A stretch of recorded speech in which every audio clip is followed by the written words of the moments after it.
Bonjour, bienvenue chez Bimalaya, bienvenue à toutes et tous. Bruno Leliège, heureux de vous accueillir, directeur associé et cofondateur de Bimalaya. Je vous accueille avec Virginia Jousset. Merci Virginia déjà d'être présente. Merci. On va venir à toi tout de suite. Tu sais, je fais un petit blabla qui est pas très important avant de quelques minutes et ça laisse aux retardataires le temps d'arriver. On salue tout de suite Yasmine Gaudron, ma si chère associée et cofondatrice de Bimalaya. Merci Yasmine, tu es avec nous, elle s'occupe du chat. N'hésitez pas, les questions, les interactions, toutes les questions, on prendra un temps avec Virginia pour y répondre. On salue tout de suite notre partenaire, Vive 3 Centre Val de Loire. Merci à eux. On sait que vous allez être très nombreux du groupe Vive 3, du groupe Vive dans son ensemble, des milliers et des milliers de collaborateurs à nous suivre en replay. On sait que pour vous, la santé, c'est très important. La santé au travail, c'est très important. La QVCT, c'est très important. Alors, bienvenue, vous êtes au bon endroit. Aujourd'hui, on a eu un moment un peu plus léger ce matin, et encore que, bien sûr, on était déjà dans un sujet QVCT hautement important, l'équilibre vie pro, vie privée. Là, on va prendre un ton de gravité supérieur, vous le savez. Le sujet, les RPS, les risques psychosociaux. Les risques psychosociaux, les RPS remettent l'humain au cœur de nos préoccupations. On ne va pas parler que de RPS en vrai.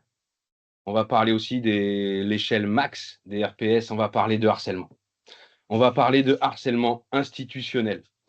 On va parler droit à la déconnexion, on va parler facteurs de risques psychosociaux, on va parler prévention primaire, secondaire, tertiaire. On va parler de harcèlement. Pourquoi? Parce que Virginia est l'ancienne directrice com interne de France Télécom. Donc là, on ne va pas parler des formations de Bimalaya tout de suite. Allez, on se lance sur le sujet. Bimalaya.fr, vous allez voir ce qu'on fait, pas de problème. Non, là, tout de suite, on va se remettre dans le contexte. Il y a près de 20 ans, c'est ça Virginia, hein, il y a pas loin de 20 ans, Ouais, 2008, ouais. avec un pic, c'est ça, en 2008-2009, les plans ACT, les plans Next, ils avaient osé appeler ça, là-bas, tout là-haut, dans la stratégie de France Télécom. On était plus de 110 000 salariés à l'époque chez France Télécom et on avait Mmh décidé de se séparer de plus de 22 000 mh. collaborateurs sans licenciement. Une stratégie.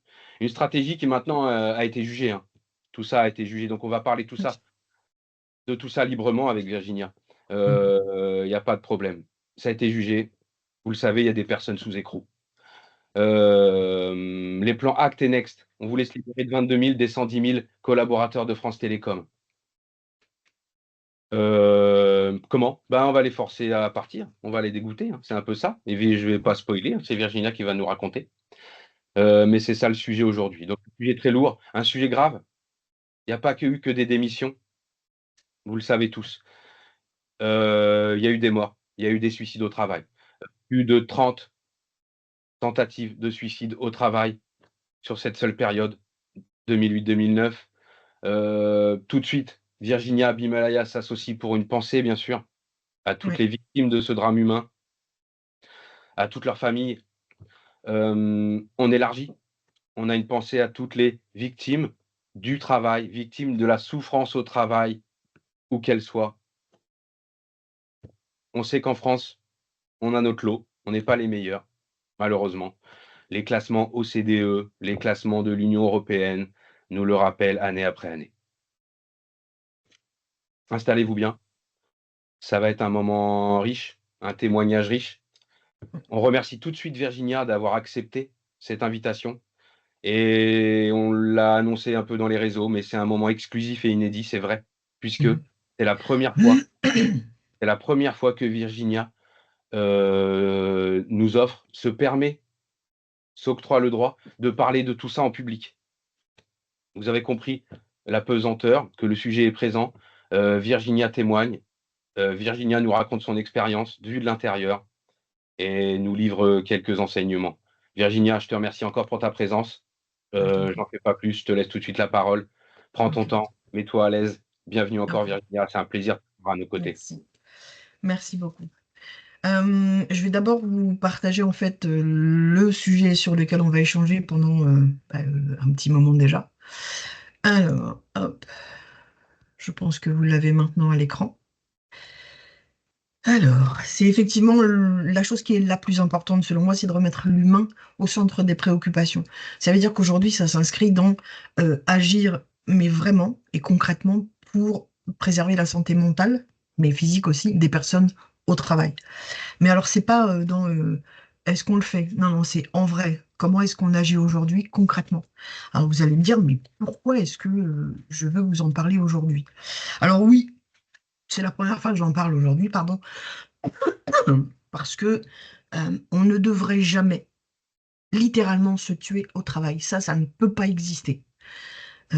Quand je pense en fait à ce que j'ai pu subir, ce qu'on m'a fait subir, ce qu'on aurait voulu que je fasse subir à mes collaborateurs et collaboratrices, aujourd'hui je me dis que j'en suis sortie vivante, certes, mais pas indemne, parce que ça laisse des traces.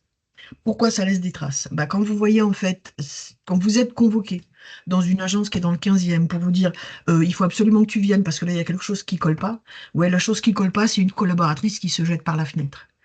Et quand c'est pas une seule fois, mais que entre 2008 et 2009, c'est 35 personnes qui se tuent, qui se suicident au travail, là vous vous dites, ok, pourquoi ça arrive? Et là vous commencez à interroger. Puis on commence à vous interroger aussi, mais pourquoi t'as laissé faire ça? Alors moi j'ai rien laissé faire, j'ai subi. Et puis bah, après vous détricotez. Oui, ok.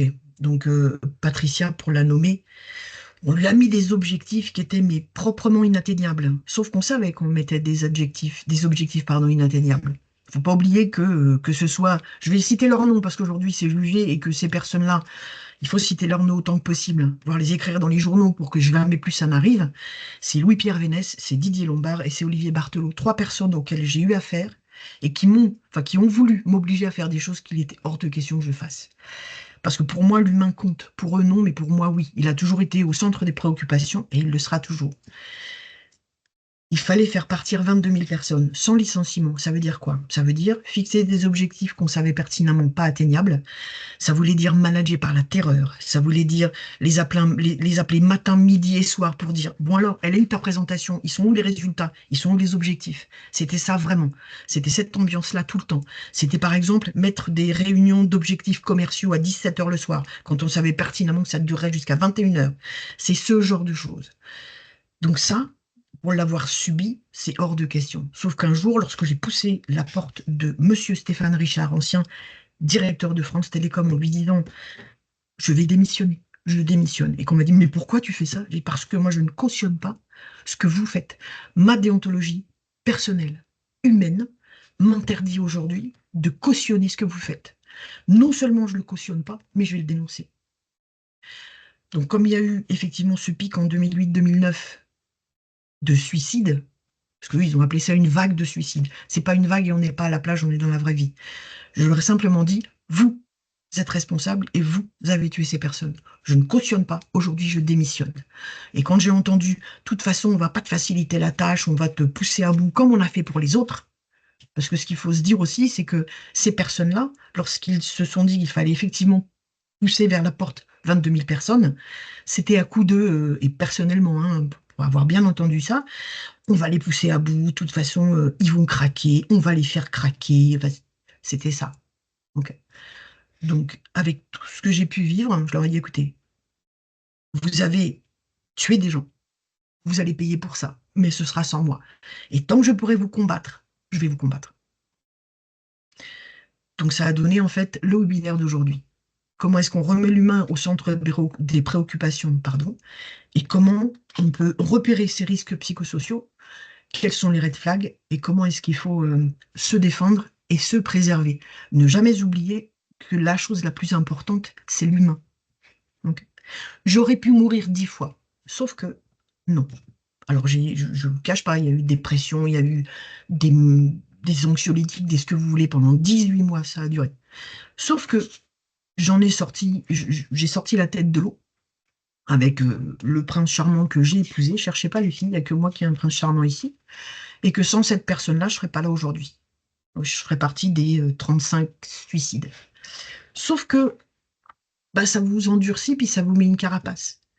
Et si malheureusement, comme on dit, il faut toujours sortir du positif de quelque chose de négatif. Donc, et ça, c'est une amie qui m'a dit, ça faut toujours penser au positif. Oui. Donc aujourd'hui, de cette expérience horrible, parce qu'il n'y a pas d'autre mot, ben, je vais en sortir du positif. Et le positif, avec l'aide de Bimalaya, c'est de pouvoir proposer en fait une série de 10 webinaires pour vous avertir notamment sur un de ces sujets, c'est-à-dire le harcèlement institutionnel, comme Bruno vous l'a dit tout à l'heure. Mais comment est-ce qu'on peut identifier, combattre et prévenir des risques psychosociaux au travail? Et ça commence maintenant. Donc le parcours professionnel, bah, vous l'avez entendu, il y a eu la direction de la communication interne dans une agence qui s'appelle AG Pro dans le 15e. Il y a eu la transmission de savoir, il y a eu des jolies choses aussi, il ne faut pas non plus oublier qu'il y a eu des jolies choses, sauf que ça a été tellement terni que bah, on n'en retient pas tellement quelque chose de bien, sauf la transmission de savoir et la transmission d'éléments qui reste un sujet qui me tient profondément à cœur. Okay. Maintenant, ce qu'on va voir ensemble, c'est la chose suivante, c'est comprendre les risques psychosociaux, identifier ce que j'appelle les signaux faibles, et puis ensuite agir concrètement comme on peut dans son environnement de travail. Donc, alors, premièrement, il faut savoir ce que sont les risques psychosociaux. Les risques psychosociaux, eh ben, ça peut être le stress chronique. Vous savez, la boule au ventre avec laquelle on va directement, enfin, avec laquelle on va au travail le matin. S'il y a cette boule au ventre, quand vous vous levez pour vous dire, il faut que j'y aille là, il y a un signe, hein, c'est que si vous partez, ça c'est signe. Il y a ensuite le harcèlement moral, parce qu'il y a toujours, enfin il y a toujours, malheureusement, il y a parfois des petites réflexions par-ci par-là qui font que si c'est répété, ça s'appelle du harcèlement moral. Et le harcèlement moral au travail, ben, ça s'appelle, comme Bruno l'a dit, c'est du harcèlement institutionnel. C'est lorsqu'on vous surcharge aussi votre travail, vous avez une surcharge de travail telle que vous n'avez plus aucune priorité parce que vous ne savez plus ce qui est la priorité. Ça s'appelle une perte de sens. Dès que votre travail ou ce pourquoi vous vous levez tous les matins perd son sens, c'est un risque psychosocial en fait à identifier. C'est-à-dire que si vous ne savez pas pourquoi vous êtes là, ni par quoi commencer, tellement il y a de dossiers qui vous submergent, interrogez-vous. Parce que là, c'est pas bon non plus. Et ça s'appelle un red flag. Okay. Vous avez l'isolement aussi. C'est-à-dire que bah, vous avez des collègues qui rigolent super bien ensemble, puis qui vont toujours prendre un café à la même heure. Puis vous, on ne vous demande pas de venir. Puis on vous laisse à votre poste de travail. C'est une fois, deux fois, trois fois, vous dites, bon, bah, une fois, c'est pas grave, ils n'ont pas vu. Ou alors ils ont pensé que j'étais occupée. Deuxième fois, quand même, ça fait deux fois. Puis la troisième, ça va être la même chose. Ben, dès lors que c'est répété, ça s'appelle un facteur de risque psychosocial. Vous êtes isolé, ou alors vous êtes au placard. Vous revenez d'un congé maternité, par exemple, c'est arrivé chez France Télécom. Vous revenez d'un congé maternité ou d'un congé maladie. Et puis ben, on a mis quelqu'un dans votre bureau parce qu'il a fallu vous remplacer pendant que vous n'étiez pas là. Et puis ben, finalement, quand vous revenez, bon, on ne va pas vous donner un bureau. Par contre, on va vous mettre dans un bureau, mais dans une aile différente de là où est votre département, par exemple. Puis on ne vous dit pas ce qui s'est passé pendant que vous n'étiez pas là, on ne vous dit pas où on en est, puis on ne vous dit pas ce qu'il y a à faire. Et puis comme l'informatique a réattribué votre poste de travail à quelqu'un, vous vous retrouvez à un bureau avec une chaise toute la journée, personne vient vous voir et il ne se passe rien. Ça s'appelle l'isolement. Et dès ce signe-là, partez. Alors attention, ce que je mets dans la catégorie du harcèlement moral, c'est ouais, mais si jamais je pars, ben, j'ai plus de salaire. Je fais comment, moi, pour travailler? Parce que j'ai plus rien, quoi. Attention, la loi vous protège. Dès lors que vous pouvez prouver du harcèlement moral, de l'isolement, vous pouvez démissionner et quand même toucher le chômage. Et puis, je rajoutais un truc, c'est qu'est-ce qui est mieux? Que vous n'ayez plus de travail ou que vous ne soyez plus là du tout? Alors, il y a des choix à faire dans la vie, mais le choix, ça doit toujours être vous. Quand on remet l'humain au centre des préoccupations, c'est que l'important, c'est vous, c'est pas votre travail. Vous. Faut arrêter de croire que le travail, c'est une famille. Non, une famille, on n'en a qu'une, et celle-là, elle a besoin de vous, elle a besoin de l'humain que vous êtes. Le travail, s'il est capable de vous traiter comme ça, c'est que c'est pas un bon travail pour vous, donc changez. Alors c'est très facile à dire ce que je vous dis, mais c'est le choix que j'ai fait en 2010. enfin presque 2009, 2010, 2010, j'ai dit c'est stop. Alors ça m'a coûté, certes, ça m'a coûté. J'ai mis 800 kilomètres entre France Télécom et moi. Sauf que ces 800 kilomètres, alors oui, j'ai perdu en pouvoir d'achat, j'ai perdu en salaire et tout, mais j'y ai gagné ma vie. Et ça, c'est le plus important. Alors ensuite, pardon. Qu'est-ce qui peut accentuer en fait ces fragilités? Alors on l'a vu, hein, le Covid. Oui, le Covid, ça a été une perte de sens et une perte de repères pour tout le monde. Sauf que le travail des entreprises, ça a été en fait de remettre les repères au bon endroit. Toutes ne l'ont pas fait. Le télétravail, oui, ça peut être ce que j'appelle un isolement numérique. Mais à partir du moment où vous choisissez en fait ce télétravail, ben parce que vous avez aussi vous avez besoin de souffler de vos collègues parce qu'ils sont super adorables, gentils et tout. Sauf qu'il y a des fois où ben, vous avez besoin de télétravailler pour retrouver du calme. Et puis mine de rien, avec le prix de l'essence, comment vous dire que le télétravail, ça permet de ne pas se rendre au travail tous les jours non plus. Et ça, c'est pas mal. Là où il faut faire très attention aussi, c'est qu'un contexte qui avait accentué ces fragilités et ces éléments psychosociaux, c'est qu'un salarié sur deux dit ressentir en fait du stress chronique. Et ça, c'est une étude de l'INRS de 2024, donc c'est l'année dernière. On est de plus en plus stressé. Alors, c'est pas nous qu'il faut blâmer non plus, hein. Pourquoi on est stressé, à votre avis? Ben, posez-vous la question, qu'est-ce qui vous stresse? Lorsque vous saurez identifier ce qui vous stresse, vous pourrez avoir la main dessus pour pouvoir vous déstresser. Ok. Et il n'y a pas que les arts martiaux, les médecines chinoises qui déstressent, bien que ce soit la chose la plus importante. Mais apprenez à vous déstresser. Il y a plein de choses que vous pourrez faire pour vous déstresser. Ok. Alors, quelles sont ces fameuses catégories, d'accord, de facteurs de risque psychosociaux? L'intensité et le temps de travail. Alors, le temps de travail, on n'est pas non plus les quatre fantastiques. Il n'est pas extensible. Dans votre contrat de travail, il y a des horaires de travail. À vous de faire en sorte qu'ils soient respectés. La surcharge de travail, c'est non. Les objectifs irréalistes ou complètement flous, des missions qui ne sont pas claires, c'est non. Les journées de travail à rallonge, c'est non. Les instructions qui sont contradictoires, parce que votre grand chef, il va dire blanc, et puis le petit sous-chef nazi, je les appelle comme ça depuis, c'est non plus. Il va dire blanc. Et ça, c'est non non plus. Ensuite, les travails avec des horaires atypiques. Alors, oui, non, demain, ce serait bien que tu commences à 8h22. Et puis après-demain, à 8h25, c'est bien. Non, non, non. C'est clair, net, précis, ou alors c'est non, c'est un red flag. Tout ce qui est les imprévisibles, enfin, ce que j'appelle les horaires de travail imprévisibles. Ah, au fait, on t'avait pas dit demain tu commences à 9h en fait, au lieu de 11.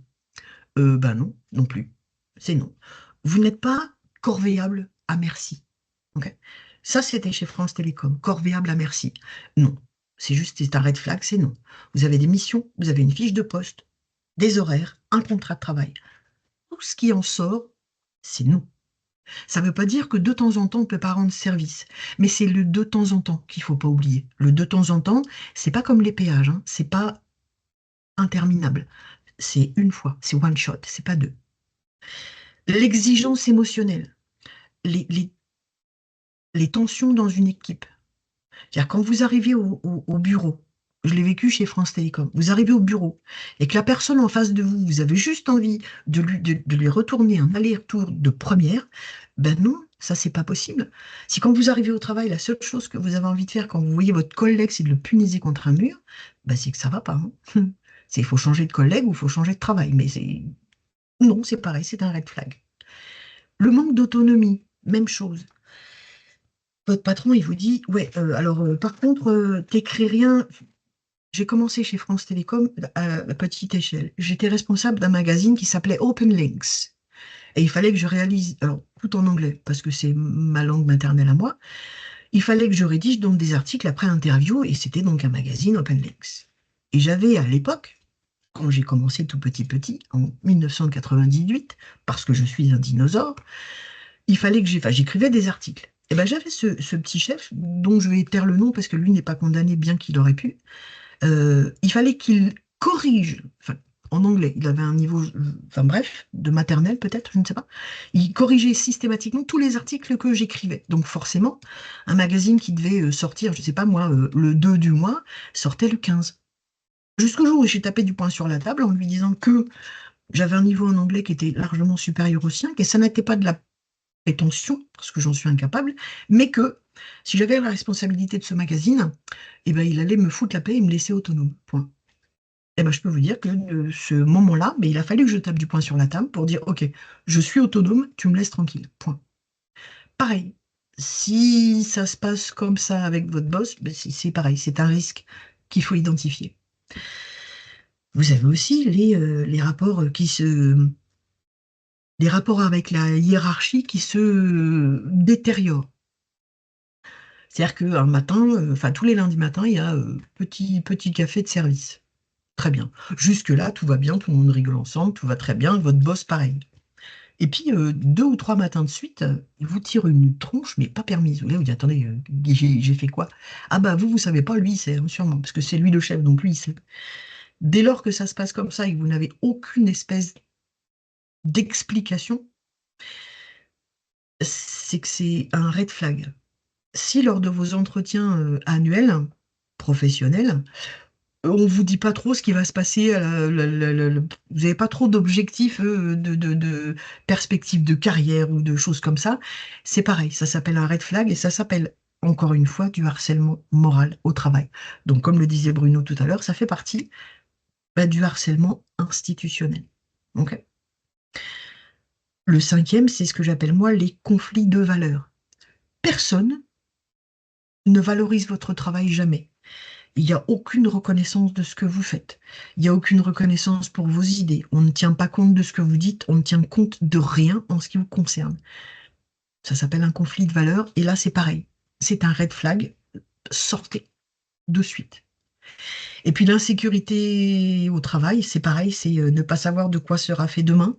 C'est une répétition systématique de CDD, de missions d'intérim ou de missions de je ne sais pas quoi. C'est des restructurations dans lesquelles vous n'êtes pas impliqué, donc vous ne savez pas de quoi demain sera fait. Vous ne savez pas si demain vous avez votre emploi, votre poste qui est maintenu ou pas, le fait de sécurité permanente de votre situation de travail. Ça, c'est pareil, c'est un red flag et c'est non. Vous ne pouvez pas travailler dans ces conditions-là. Et à partir du moment où vous avez des chefs, entre guillemets, qui sont capables de vous maintenir dans cette situation-là, bah, imaginez-vous, c'est comme si en fait, on vous maintenait la tête sous l'eau et on vous permettrait de respirer, mais 2 petites secondes de temps en temps. Vous ne pourrez pas continuer à vivre très longtemps comme ça. Et c'est exactement ce qui s'est passé chez France Télécom. Sauf qu'on a maintenu la tête sous l'eau de 35 personnes qui aujourd'hui en sont mortes. Donc c'est non. Ce que j'ai vécu, je viens de vous le dire. Donc je ne vais pas revenir dessus. Je pense que vous avez l'image de ce que j'ai pu vivre. Et j'en porte les séquelles encore. C'est-à-dire qu'il y a des fois où je vais être incapable de gérer mes émotions. Je vais faire des cauchemars, encore maintenant. Même 10 ans après, 15 ans après, il y a encore des cauchemars. Et puis il y a, on va dire que si je sens qu'il y a quelque chose qui colle pas dans une entreprise d'une dont j'ai démissionné déjà, le fait que j'ai ressenti que, il y avait quelque chose de pas franc dans les explications, dans les définitions des missions, dans la définition du travail lui-même. Alors j'ai peut-être effectivement un red flag qui s'est allumé avant une personne dite normale. Ok. C'est ce qui fait qu'aujourd'hui, alors sans prétention aucune, si je vois un red flag, alors je ne vais pas ruer dans les brancards parce que c'est pas du tout mon genre. Par contre, je vais devenir très silencieuse, moins impliquée, et croyez-moi que la personne en face saura exactement ce que je ressens, parce que je ne peux pas le cacher non plus. Alors ça, c'est pas une des conséquences de France Télécom, c'est juste que je suis comme ça, et que ça se voit sur mon visage. Dire, quand j'apprécie quelqu'un, ça se voit. Quand j'apprécie pas quelqu'un ou que je suis très interrogée par son comportement, ses actions au travail ou dans la vie privée même, hein, ça se voit. Voilà. Là, ça se voit. Je suis sereine. C'était pas le cas il y a un petit peu, mais là, je suis parfaitement sereine et je réussis en fait à rendre positif quelque chose d'horrible en essayant de donner des clés à un maximum de personnes pour que jamais on ne puisse vivre ce qui a été vécu. Ok. Ça veut dire quoi? Bah, ça veut dire que aujourd'hui, pour pouvoir sauver des personnes au travail, il faut écouter, prévenir et former les managers. Parce que sinon, effectivement, on va avoir d'autres France Télécom. Et ça, bah, c'est surtout parce qu'on veut. Enfin, moi, en tout cas, non. Ok. Première étape, prévenir les RPS. Comment on fait? Eh bien, on va essayer de créer une culture managériale saine. Chacun a son rôle, chacun sait ce qu'il doit faire, chacun a confiance l'un dans l'autre, et c'est une équipe qui travaille ensemble et non pas les uns contre les autres. Il faut absolument former en fait au management bienveillant et la communication non violente. À quel moment il est acceptable qu'un chef de service ou qu'un chef tout court, un chef d'équipe, vous hurle dessus ou même lève la voix contre vous? Ça ne doit jamais exister. C'est un red flag. Il faut absolument, dans chacune des entreprises, et c'est devenu obligatoire il n'y a pas tellement longtemps, il faut absolument promouvoir et appliquer le droit à la déconnexion. Le droit à la déconnexion, comme son nom l'indique, c'est un droit.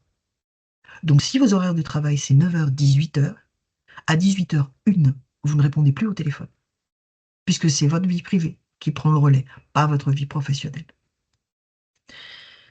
Ensuite, ce qu'il faut absolument, et ça se fait à tête reposée en fait avec son boss, avec ses collègues, c'est mesurer la charge de travail réellement ressentie.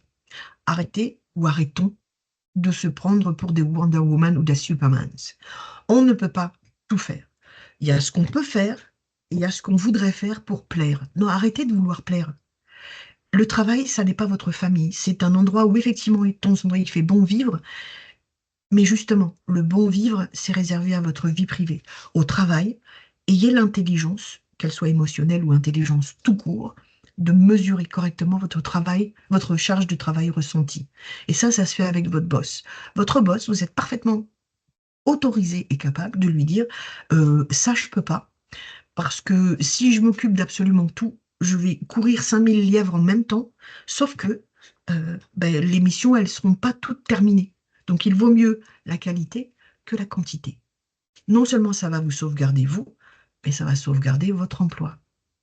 Okay. L'étape 2, c'est de savoir identifier et repérer les signaux faibles. Alors, l'isolement, on en a parlé tout à l'heure. Le changement de comportement et l'irritabilité. Je vais prendre l'exemple de Jacqueline. Jacqueline existe toujours. Son petit chef aussi, je ne vais pas donner son vrai nom, donc je vais modifier ses noms. Donc on va dire que Christophe, j'espère qu'il n'y en a pas dans l'assistance, je ne leur veux pas de mal. Mais on va dire que Christophe et Jacqueline, donc Christophe chef de service, Jacqueline sa secrétaire. Christophe un matin oublie son téléphone portable chez lui. Qu'est-ce qu'il fait? Il dit, Jacqueline, vous allez chercher mon téléphone chez moi. Manque de peau pour Christophe, il s'avère que j'étais dans le bureau. Alors je ne suis pas liée au service, mais moi j'étais à ce moment-là dans ce bureau-là. Et j'ai dit à Jacqueline, non, Jacqueline, tu ne vas pas du tout aller chez Christophe. Christophe, il a oublié son téléphone, il va prendre ses petites mains et puis sa petite voiture, puis il va aller chercher son téléphone. Elle me dit, ouais, je ne vous le permets pas, vous ne savez pas qui je suis. Je dis, a priori, vous ne savez pas qui je suis non plus. Donc, moi, je suis Virginia Jusset, directrice de la communication interne pour la GPro, et je vous dis que Jacqueline n'ira pas chercher votre téléphone portable. Point. Et Christophe, il a été un petit peu estomaqué, puis ses petits pieds et sa petite voiture, il a cherché son téléphone. Sauf que Jacqueline, le changement de comportement qu'elle a eu, c'est elle a été complètement renfermée sur elle-même, irritable, parce qu'elle avait... Elle obéissait en fait à Christophe. Elle travaillait pas, elle obéissait. Corvéable à merci. Et elle a fini par, je vous rassure, elle a fini par démissionner. Et ce fameux Christophe a fini par me dire, vous avez une très mauvaise influence sur Jacqueline. Je dis non, non, non. C'est juste vous qui n'êtes pas foutu de travailler correctement et pas foutu de prendre l'humain pour ce qu'il est. Il n'a pas aimé, hein, mais comment vous dire que m'en fous. Voilà. Ensuite, baisse de performance ou fatigue inhabituelle. Vous repérez ça chez l'un de vos collègues. Alors, il ne s'agit pas de fliquer les collègues, il s'agit juste de faire attention les uns aux autres. Une baisse de performance, une fatigue inhabituelle, une Jacqueline qui jusque-là était tirée à 4 épingles et qui se maquille plus, qui s'habille plus aussi bien qu'avant. c'est des red flags. Faites attention. Il y a un danger potentiel et c'est à vous, en fait, de repérer aussi ces signaux faibles. Vous dites, ouais, c'est pas grave, elle n'a pas eu le temps ce matin, elle est partie en retard, elle s'est pas maquillée. Ouais, quand ça fait 3 jours de suite, c'est pas qu'elle est partie en retard, c'est qu'elle a juste plus envie d'être là où elle est. À vous de faire attention aussi. J'appelle aussi le besoin d'écoute active et la vigilance partagée. Le fait que vous vous aperceviez que Jacqueline, elle n'est pas maquillée depuis 3 jours, c'est de la vigilance partagée. C'est OK, le travail, c'est pas notre famille. Ça nous empêche pas d'être aimables et ça nous empêche surtout pas de faire attention les uns aux autres. Il faut absolument remettre l'humain au cœur de nos préoccupations. Si on ne fait pas attention à l'humain, ben on va le perdre, l'humain. Et si c'est pour être remplacé par l'IA ou les robots, on est bien parti. Par contre, moi, c'est pas ce que je veux et je vais continuer à me battre jusqu'au bout pour que l'humain reste là où il doit être, c'est-à-dire au centre.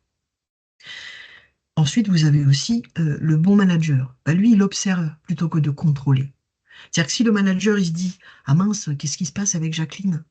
Si rien que le fait de se poser la question, ça marche. Par contre, s'il est juste en contrôle, pour vous, ça s'appelle un red flag. S'il se dit, mais comment ça se fait que Jacqueline n'est pas là? Il y a des trucs à faire quand même, hein. Non, ça marche pas. Posez-vous la question de savoir pourquoi Jacqueline elle est en retard, plutôt que Jacqueline est en retard. Jacqueline est un prénom emprunté, hein, bien sûr. L'étape 3, agir concrètement et intervenir. N'attendez pas que la situation pourrisse. Parce que si vous attendez que la situation pourrisse, bah, il sera déjà trop tard. Ce qu'il faut absolument préconiser, c'est un accompagnement individuel. Ça veut dire un soutien psychologique et un coaching. Jacqueline, peut-être qu'elle vit des choses horribles dans sa vie en ce moment et qu'elle n'arrive plus à faire elle n'arrive plus en fait à faire le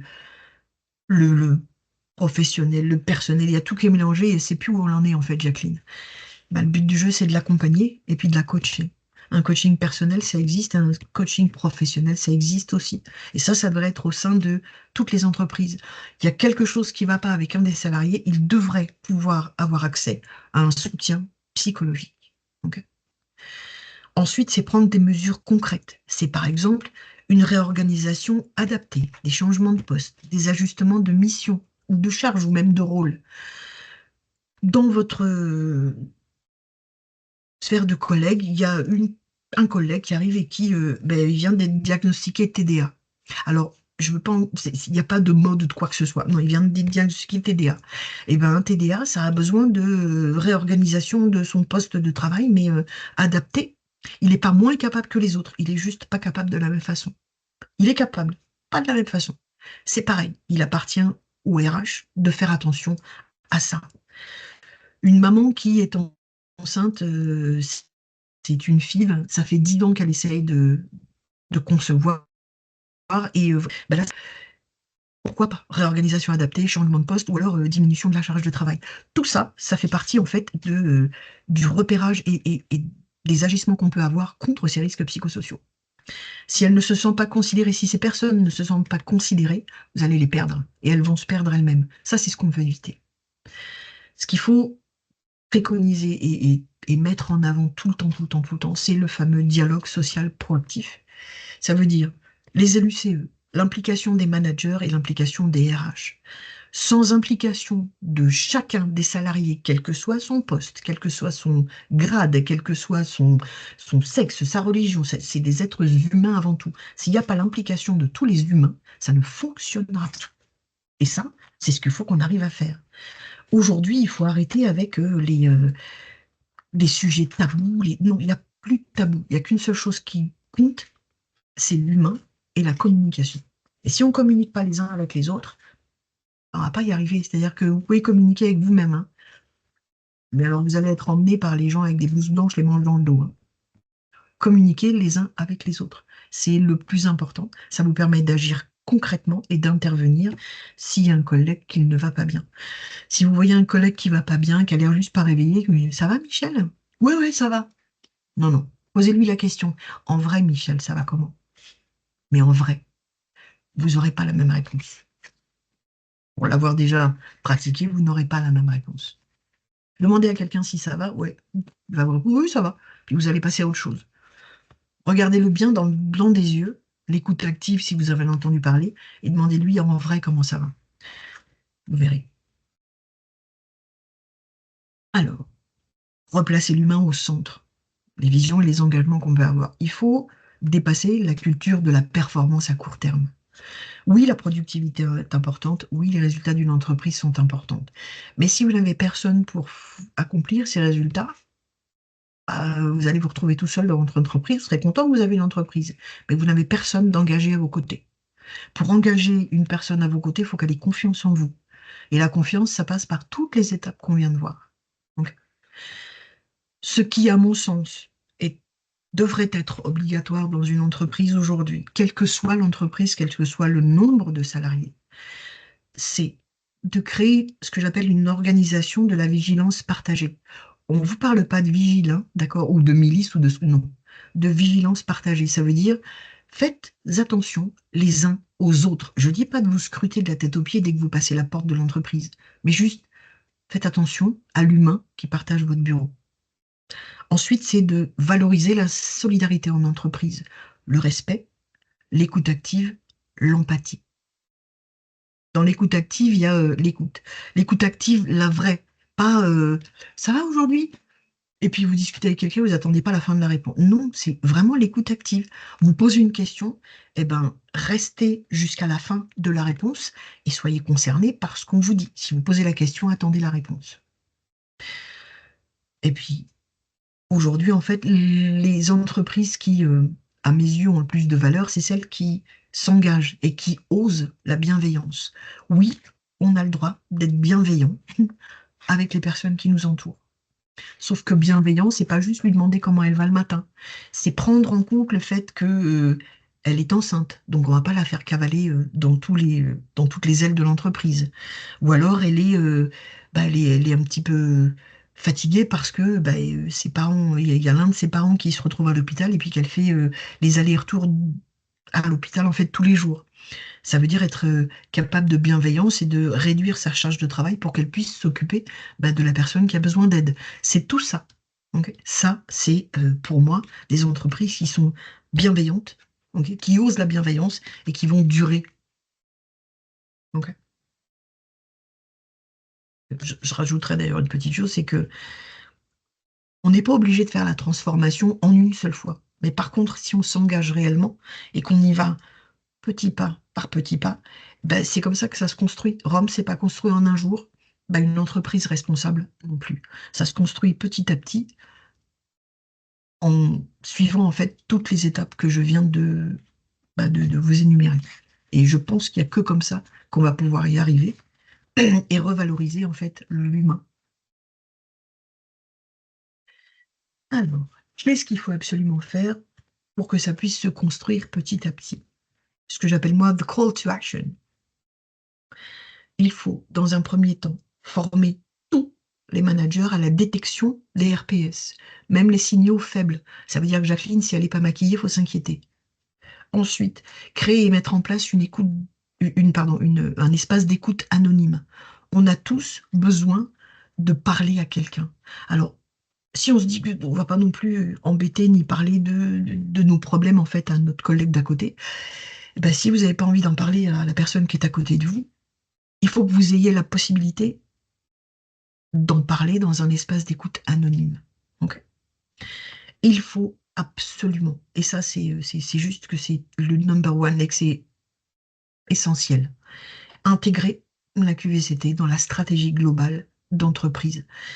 La qualité de vie et les conditions de travail ne sont pas une variable d'ajustement.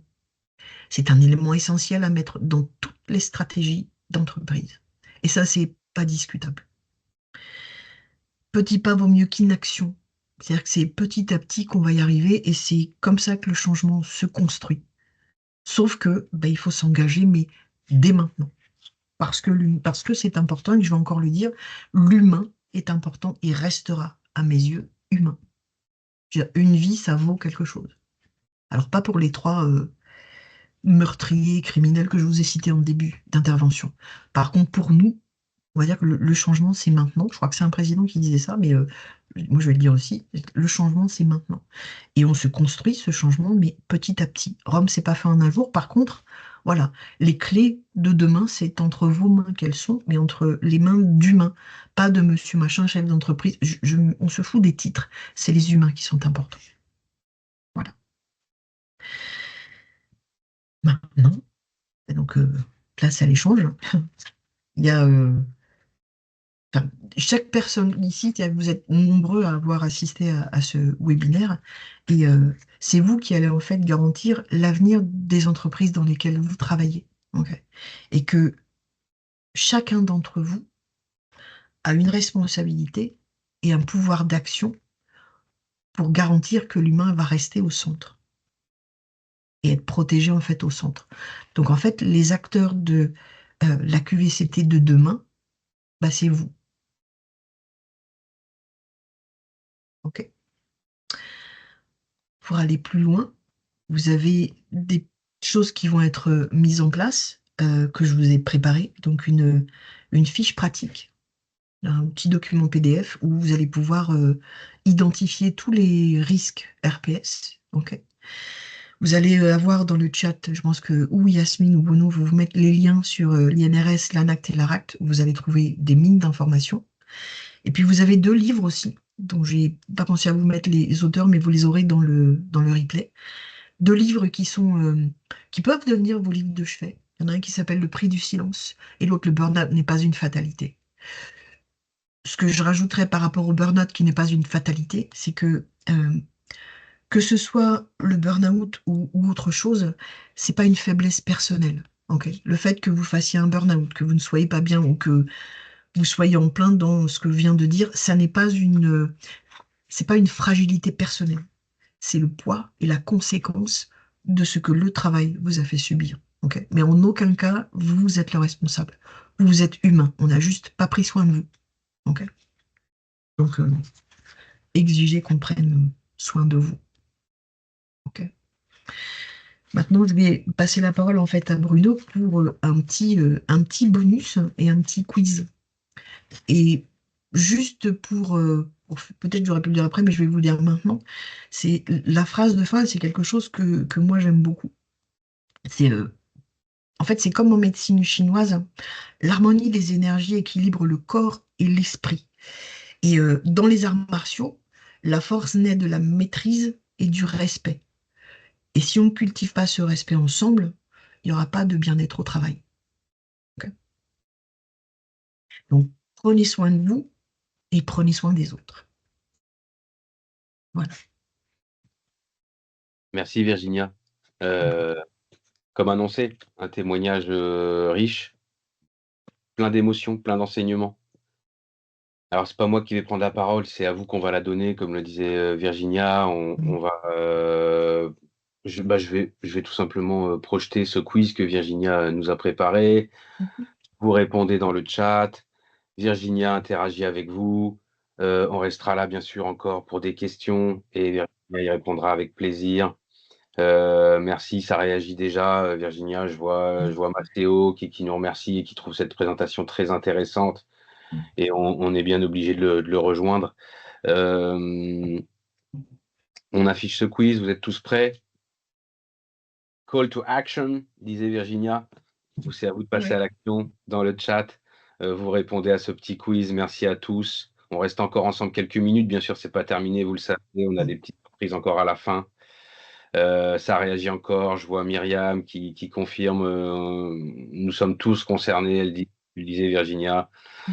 Et bravo, bravo, félicitations pour ton courage. On nous dit Virginia, merci pour ce partage.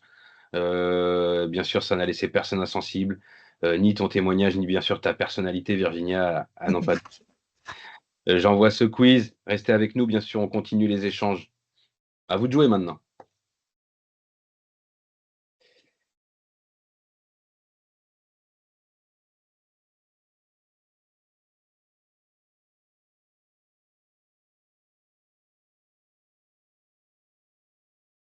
Ok.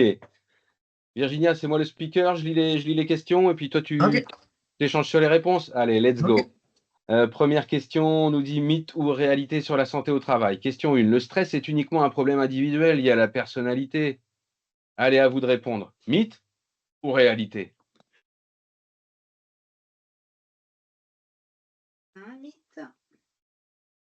On a un mythe, nous dit Yasmine. 2 mythes. Un troisième. 3 mythes. Pas de réalité. Pas de réalité. Bravo. Pas de réalité. Bravo. Bravo. Tout le monde est conscient de cela. C'est un mythe. Quelque chose, Virginia, là-dessus, un rebond? Ben, en fait, c'est, comme je disais tout à l'heure, c'est pas une faiblesse personnelle et c'est absolument pas quelque chose qui vient du personnel. C'est forcément un des facteurs, c'est lié à des facteurs en fait organisationnels, comme je le dis. C'est souvent lié à la surcharge de travail, à la c'est tout ça, quoi. Donc, le manque de soutien, c'est toutes ces choses-là qui fait que vous allez être en stress tout le temps. Merci, Virginia. Deuxième question. Faire 3 micro-pauses par jour peut réduire les troubles musculo-squelettiques, les TMS. Et on a eu un sujet là-dessus, tu le sais, durant notre série de webinaires. Vrai ou faux? 3 micro-pauses par jour peut réduire les TMS. Vrai ou faux? À vous de répondre, à vous dans le chat, on vous attend. Un vrai. Mhm. Vrai. 2 vrais. Combien de faux? 0. Que des bons élèves. Ah, que des bons élèves, que des gens avertis. Ils ont tous Mhm. suivi le C'est webinaire ça. d'Antoine Caron, tu le sais. Ouais, il savait qu'il allait y avoir une interrogation écrite, donc ils ont pris des notes. Et oui, donc c'est vrai, et les TMS, les RPS, bien sûr, même combat, tout ça, ça s'entremêle, ça s'imbrique, nous disait Virginia tout à l'heure. Un rebond là-dessus, Virginia, un commentaire? Non, c'est effectivement, ça réduit la fatigue pardon, posturale et ça permet d'améliorer la circulation. Faites l'expérience, restez assis pendant 3 heures de rang. Quand vous allez vous lever, vous allez avoir mal un peu, hein. Donc, le fait de vous lever régulièrement et de faire des pauses histoire de vous étirer et de bouger un peu, ça ira beaucoup mieux. Aller bien dans son corps, ça peut aider à aller mieux dans sa tête, et aller mieux dans sa tête, ça Exact. peut aider à aller mieux dans son corps, hein. Exactement. Question 3. Ah, on est toujours sur ce sujet. Un bon siège suffit à garantir une bonne posture de travail. Vrai? Faux? Un bon siège. Ah, je me suis acheté un bon siège. Un très très Mm. fort siège, 400 € de qualité, ça suffit ça? 2 faux. Ah, on nous dit Myriam, faux. Maceo, Gaëtan, 3 faux. 3 faux, Myriam, Ah, Massé, bah oui, qui d'autre, qui d'autre? 3 faux, pas de vrai? Ah, des gens très sensibles, c'est très ça. sensibilisés et très avertis. On a des experts aujourd'hui, tu sais, autour de l'écran, Bah ouais, ouais. Virginia, Je qui sont vois, hein. écoutés, beaucoup d'experts Je de. vois ça. Donc c'était faux, bien sûr, vous avez raison, Ouais. bravo. Effectivement, ça dépend de la hauteur de l'écran, la mobilité, des habitudes de mouvement et de l'environnement. Et ça dépend aussi de votre visite, la dernière visite chez l'ophtalmo, par exemple. Aussi. Là, par exemple, si je mets mes autres lunettes, je ne vois pas. Et là, je ne pourrais pas travailler correctement. Garde Donc, les c'est une bonnes. petite. Ouais, je garde les bonnes. C'est une petite plaisanterie, mais ça a quand même son importance. Donc, non, le siège seul ne vous aidera pas, en fait, à avoir une bonne posture au travail. C'est un ensemble, des outils mis à disposition par l'employeur, Ouais. responsabilité de l'employeur à préserver ma santé physique et mentale. Mm. On sait que ça a avancé là-dessus aussi sur le télétravail. Mm. Il y a des bons élèves, des moins bons. Bon, c'est un ensemble. Mm. Question 4. La santé mentale est un sujet tabou dans les entreprises. Bon, encore Ah trop bon? souvent vrai? Bon, qu'est-ce que j'entends là? Encore trop souvent vrai ou de moins en moins vrai? Des réponses, Yasmine? Ça pianote, ça pianote. Ça pianote. Réponse 1. 1 pour Maceo. Réponse 1 aussi pour Maceo. Encore trop souvent vrai pour Myriam. Encore trop souvent vrai, nous dit-on. Ouais, bien sûr, malheureusement. Malheureusement. Et comme je le disais tout à l'heure, ça fait partie en fait des choses à mettre en œuvre. Comme je vous le disais en fait tout à l'heure, c'est les choses qu'il faut absolument mettre en œuvre dès demain dans les entreprises. Ça veut dire l'écoute active, l'espace d'écoute anonyme et l'espace d'écoute active. Si on ne peut pas en parler, ben non, ça marchera pas. C'est vrai, c'est trop vrai. Bon, vous savez que là-dessus, on va en parler encore tout de suite après. Si vous voulez prolonger l'événement avec Virginia, on a bien sûr un petit cadeau pour vous. Vous savez que Bimalaya agit sur tous ces sujets. C'est bien pour ça qu'on vous a réunis autour de ces sujets. Vous trouverez sur bimalaya.fr plus de 300 formations qui répondent à plus de 50 objectifs opérationnels. On parle bien sûr de QVCT, de santé mentale, de harcèlement. On vous accompagne. On ne sait pas simplement une formation et on vous laisse tomber. Non, avec Bimalaya, on vous accompagne. C'est sur la durée. Et il y a des ateliers, il y a de l'acculturation, il y a de la mise en pratique, il y a de l'accompagnement et on aide à la transformation des structures, des organisations, des entreprises de l'intérieur. On aide à la transformation de l'individu, mais aussi de vos équipes. Et tout ça, c'est dans le temps, nous disait Virginia, la politique des petits pas. Et n'hésitez pas, on est là pour ça, bien sûr. Question 5. Le document unique d'évaluation des risques professionnels, le DUR, le DURP, le DU, document unique, est un outil vivant. Ce n'est pas seulement un document administratif, pardon. C'est une obligation légale, bien sûr, vous le savez. Bon, encore trop peu respecté, nous dit-on. Ouais, vrai ou faux, Yasmine? Des réponses. Vrai chez Maceo, vrai pour Myriam. Gaëtan, vrai aussi. Que des vrais. On le savait, Virginia, hein, aujourd'hui, on a un public des experts. On a un public d'experts autour de nous. Beaucoup de gens avertis, des QVCT, des RSE, des élus, des RRH, des cadres de santé, beaucoup de gens qui connaissent le sujet et qui sont venus te voir, bien sûr. Donc, bien sûr, vous avez raison, c'est vrai, Virginia. Mais forcément, ce document, non seulement il doit vivre, parce que si personne ne le remplit, si personne ne fait part de ses bonnes pratiques, de ce qu'il a mis en place, qui a fonctionné, de ce qu'il n'a pas mis en place, enfin de ce qu'ils ont mis en place, mais qui n'a pas fonctionné, si ce document il n'est pas nourri et partagé, eh ben, il ne va rien se passer au niveau des actions concrètes qu'on peut mettre en place, justement pour lutter contre tout ça. Donc, bien sûr que c'est vrai, et bien sûr que ça doit continuer à être partagé, nourri et mis en place. Ouais, mis à jour en permanence. On fait état de ce qu'on fait de bien dans notre structure aussi, tout simplement. Il y a une obligation légale, mais c'est un outil. C'est un outil qu'on fait vivre, tu as raison, ça doit être dynamique, ça peut être un outil de communication, d'amélioration continue, qu'on partage avec les équipes. Bon. Là aussi, beaucoup de formations sur ces sujets, bimalaya.fr, n'hésitez pas. Question 6, une question, me semble-t-il, ouverte. Virginia, Yasmine, quel est selon vous le principal défi? Le défi santé, le défi bien-être dans votre structure? Et alors là, il y a quelques propositions. C'est peut-être la surcharge de travail, le stress, peut-être ce manque d'écoute qu'évoquait Virginia et le manque de création d'espaces de parole dédiés.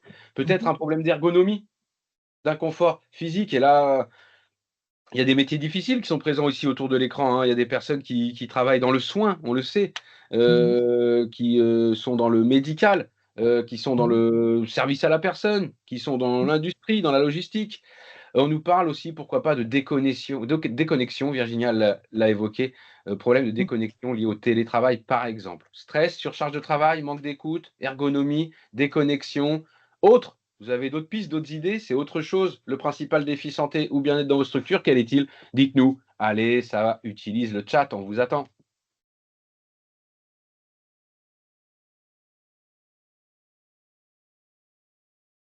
C'est en train de répondre, Yasmine, dis-nous. Oui, ça pianote. Alors, on attend quelques secondes. On est là, on est ensemble. Il n'est même pas 15 heures. On est bien. Myriam nous dit équilibre vie perso et professionnelle. Équilibre, vie perso et pro.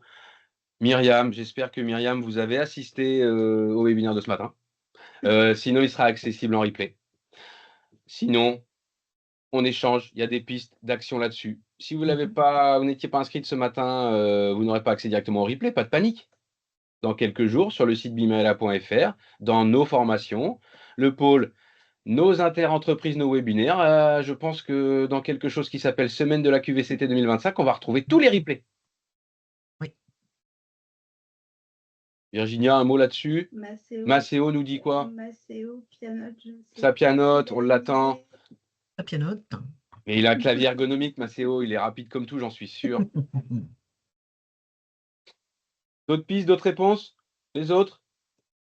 Bon, tout ça, bien sûr, est indispensable, à voir où on en est chacun dans sa structure. Il n'y a que des pistes d'amélioration, évidemment. Virginia nous en a donné beaucoup, basées sur son expérience, bien sûr, mais bien au-delà. Virginia travaille avec nous, c'est une experte formatrice consultante en communication, en RPS, en QVCT. Vous voulez prolonger l'aventure avec Virginia? Des réponses, Yasmine, en coulisses? Non, on a une question de Maceo. Allez, c'est parti. Dis-nous ça, Yasmine. J'aurais une question pour Virginie. Au fil de votre présentation, on comprend que la plupart des solutions viennent de l'organisation du travail. Que conseillez-vous pour agir sur cette organisation à petite échelle? Désolée de ne pas répondre à la question de base. Tout excusez. Macéo, on te remercie on vous remercie, Macéo. Excusez-moi, on se tutoie chez Himalaya. Excusez-moi, Oui. c'est himalayesque, mais c'est un défaut. Macéo, vous t'as entendu la question, Virginia? Oui, j'ai entendu la question. Alors, je répondrai à Macéo la chose suivante, c'est qu'il n'y a pas de petites entreprises ou de conseils que j'ai pu donner ou de prévention qui ne s'appliquent pas à toute taille d'entreprise. C'est-à-dire que même si c'est une entreprise qui est à taille humaine, ça s'applique exactement de la même façon. Alors oui, ça vient de l'organisation du travail, mais pas que. Ça vient aussi des personnes qui organisent votre travail et la personnalité de ces personnes qui organisent votre travail. Ok. Ça vient pas que de l'organisation du travail, quelle que soit la taille de l'entreprise. C'est ce que je vais me tuer, enfin, alors je ne vais pas me tuer à le dire parce que je tiens un peu à ma vie quand même beaucoup, surtout depuis. Il faut absolument considérer que ça n'est pas la taille de l'entreprise le problème. Ça vient bien de l'organisation du travail, mais que la taille n'a rien à voir là-dedans. Nous, on agit sur les leviers organisationnels, les Exact. modalités, les conditions de travail, Virginia, parce que c'est là-dessus qu'on a la main, c'est là-dessus qu'on peut Et- agir. À l'intérieur des gens, on a plus de mal à y accéder. Bon, soft skills, malgré tout, il y a des pistes, hein. Ah On oui. peut se former à la communication non violente, on peut se former à beaucoup de choses. Tu nous en as parlé, Mhm. en bienveillant. On aura demain matin le témoignage de Nadia Abidi sur le leadership bienveillant, leadership émotionnel. Elle va Mhm. nous donner les recettes qui vont être Mhm. complémentaires à tout ce qu'on a entendu aujourd'hui. Bien sûr, il y a aussi tout ce qui est, je pense d'ailleurs aux personnes qui sont dans le soin, c'est tout ce qui est la gestion en fait de la gestion des émotions et tout ce qui est gestion du quotient émotionnel. J'ai une personne qui travaille dans le soin avec des patients et qui malheureusement perd un patient. Ok, mais si son boss la laisse toute seule, qu'elle n'a pas de quoi se retourner vers une cellule pardon, psychologique, ou alors qu'on ne lui donne pas des clés pour gérer ses émotions, on va perdre cette personne. Donc, quand il y a l'organisation du travail sur laquelle on a la main, mais tout ce qui est la gestion des émotions, de l'humain, c'est ce que je disais depuis le début, la gestion de l'humain, c'est aussi importante que la gestion du travail. Exact. On a vu récemment avec Bimalaya justement l'occasion de l'accompagnement de structures de ce type lors d'un deuil, lors d'un décès. Et les accompagnants, si on ne leur permet pas, par exemple, de faire eux aussi leur deuil de ces personnes de qui ils ont été proches, évidemment, si on ne leur permet pas d'assister, Mhm. par exemple, aux funérailles de cette personne qu'ils ont suivie, qu'ils ont accompagnée pendant des années à domicile, etc., c'est déjà un premier problème. C'est ça. Bon, Ça on fait va. partie ça fait partie des risques parce que ça veut dire que mon organisation n'a pas su reconnaître ma détresse par rapport à la perte que je viens d'avoir. Et si j'ai pas de considération par rapport à ça, ça veut dire que je vaux rien, que, enfin, ça veut dire plein de choses après. Donc non, la structure, elle doit être là pour vous écouter en tant que la personne qui va faire un travail pour lequel elle est payée, bien évidemment. Mais de l'autre côté, il y a l'humain. Et cet humain-là, il faut aussi l'écouter. Parce que l'un va pas sans l'autre. On est construit de deux façons, le travail et l'humain. Et si on ne prend pas en considération les deux facettes, ça ne marchera pas. Ah, OK, Macéo rebondit, il nous dit: «Merci» et que je parlais aussi de comment justement je peux agir quand je suis pas, moi, à un poste à responsabilité, que je ne décide pas de tout ça. Donc Virginia nous a donné des pistes, Macéo. Moi, j'ai entendu, apprendre à dire non, Oui, savoir dire non, savoir poser des questions sur mes missions, mm, savoir communiquer avec sa direction peut-être, oui, c'est savoir exactement ça. être force de proposition aussi, Mm. Virginia. Ah oui, oui. Alors, on n'arrive pas dans le bureau de son supérieur en lui disant, oui, de toute façon, ça marche pas. Non, non, non. Simplement, vous lui dites, voilà, moi, cette organisation-là, c'est pas possible parce que j'y arrive pas. Par contre, j'ai réfléchi à comment on pourrait y arriver. Soyez force de proposition. Et oui, on peut dire à son chef, c'est trop, la surcharge du travail est trop importante. Par contre, ce que je vous propose, c'est ça, ça, ça et ça. Faut pas oublier que la première clé, entre guillemets, c'est la communication. Ne restez pas avec des doutes et ne restez pas sur des malentendus, ni avec des malentendus. Communiquez avec votre chef de service ou avec Je votre manager. Genre, c'est pas un monstre, il est humain lui aussi, hein, n'oubliez pas ça. C'est que lui aussi est humain. Communiquez avec lui. La clé, c'est la communication. Vous communiquez, vous êtes force de proposition et à votre niveau, vous pourrez changer le cours de vos choses à vous. chacun est responsable des autres aussi, c'est ce que tu nous disais un peu. Oui, Donc à mon niveau, je fais ce que je peux et si chacun fait pareil à son niveau, on va risque exactement. d'avoir des effets. L'acculturation de ces sujets, bien sûr, dans l'entreprise. Donc là Mmh. aussi, on vous accompagne là-dessus. Il y a des formations sur l'Himalaya qui s'appellent savoir prendre soin de soi, savoir prendre Mmh. soin d'autres, la communication, savoir accueillir quelqu'un en détresse. On a vu Mmh. un super webinaire, je sais pas si tu avais vu ça, Virginia, mais Ouais, réagir face à une personne qui se met à pleurer au travail, avec exactement. Josepha Duguerre, tisane Mmh. de paix. Ouais. Waouh! Bon, Mmh mh. beaucoup de pistes dans ce webinaire, dans les Voilà. autres, dans ce qu'on propose sur notre catalogue. On le rappelle, Ouais. plus de 300 formations, 50 objectifs. Ju Ouais, juste pour dire à Maceo, c'est un échange en fait. Le travail que tu effectues en fait dans l'entreprise, c'est un échange. C'est-à-dire que, ça peut pas aller à sens unique. Il faut qu'il y ait communication avec le big boss ou le moyen big boss, mais il faut qu'il y ait communication. C'est-à-dire que, tu pas juste un exécutif, tu es quelqu'un. Et ce quelqu'un, s'il a des choses à dire, il faut qu'il puisse les dire. Il est pas juste là pour faire ce qu'il a à faire et se taire. Non. On doit pouvoir travailler dans de bonnes conditions et le dialogue et la communication, ça en fait partie aussi. OK, est-ce qu'il y a d'autres questions? Est-ce que Maceo satisfait de ce complément de réponse? Est-ce qu'il y a d'autres questions? Restez avec nous, je vous présente tout de suite une offre s'il n'y a pas d'autres questions. On te dit bravo Virginia, c'était top Merci, et on t'envoie des cœurs apparemment.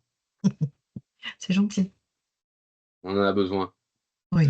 Merci d'être resté. On a débordé un tout petit peu, rien du tout. Le jeu valait la chandelle. Petit Euh, et Virginia, tu rajoutes quelque chose? Le mot de la fin pour toi? Le mot de la fin, ça va être, prenez soin de vous, mais prenez aussi soin les uns des autres, parce que c'est important, vraiment. Mais en vrai, et comme on l'a dit tout à l'heure, c'est en vrai, prenez soin les uns des autres. Voilà. Visez le sommet, formez Oui, vos équipes. aussi. Ah bah oui, On se ça c'est retrouve. clair. On se retrouve. Mais ça, c'est moi qui le dis, t'inquiète pas, Virginia. Virginia, merci beaucoup encore pour l'invitation que tu as acceptée, pour ton partage, pour ta Merci, présence, pour ce témoignage. Merci. Merci à merci, tous. On se retrouve. C'est merci. fini pour aujourd'hui. Dernier jour demain. Venez nombreux. Mmh, Il y a encore temps de mmh, s'inscrire. Je rappelle juste les 2 derniers webinaires, le 9e, le ouais. 10e. Ça s'arrête demain pour ce marathon de 10 webinaires. Vous allez nous manquer un peu sûrement, mais on Mmh, se retrouve très vite mmh. derrière l'écran et pour d'autres webinaires en interentreprise et encore autre chose, hein, on l'a dit. Abonnez-vous bien sûr. Abonnez-vous sur LinkedIn, à la page entreprise, Bimalaya, tout ça. Bon. Demain matin, 11h, Nadia Abidi. Les Mmh. clés de la bonne boîte ou l'art de faire équipe. Les clés Ah, de la bonne boîte. T'as vu ça, Virginia? Ça va être ah rigolo. ouais. Vous allez voir. Ça va être super Mmh, dynamique. mmh. Un échange, un dialogue entre Nadia et moi, vous allez voir. Un autre format encore. Les clés de la bonne boîte ou l'art de faire équipe, demain matin, Mmh. 11h. Inscrivez-vous, vous savez où aller, hein, sur le site, tout ça. Ouais. Mmh. 14h, on terminera en beauté, en créativité, avec la créativité, un levier pour améliorer la QVCT, une vraie initiation au design thinking. Tu connais un peu, Virginia, le design Oui. thinking? Mmh. Et tu vas voir, ça va être super. Une Et je initiation. pense que Maceo devrait assister à ce séminaire-là, à ce webinaire-là, pardon. Sérieusement, ça pourrait me faire réfléchir encore un peu. Maceo, vous êtes personnellement invité par Ouais, Virginia faut absolument y aller. de demain Le après-midi. design thinking, je pense que ça peut lui convenir parfaitement. Vu la question, oui. Et ouais, il a raison, ça va pousser les limites, Ah sortir oui, du cadre de la création, mm, c'est vrai. exactement. Merci à tous. Demain Merci. matin avec Nadia Abidi, demain après-midi avec Isabelle Grosbois. Maceo te répond, Virginia, il te dit j'y serai, I'll be there. Il Super. répond. Parfait. Thank you very much, Virginia. You're welcome. Au revoir à tous, prenez soin de vous, gardez la pêche. Merci. On se retrouve demain pour les 2 derniers webinaires. Merci encore. On espère que ça vous a plu. Merci Mm, Virginia, merci à tous. merci. Au revoir. Au revoir.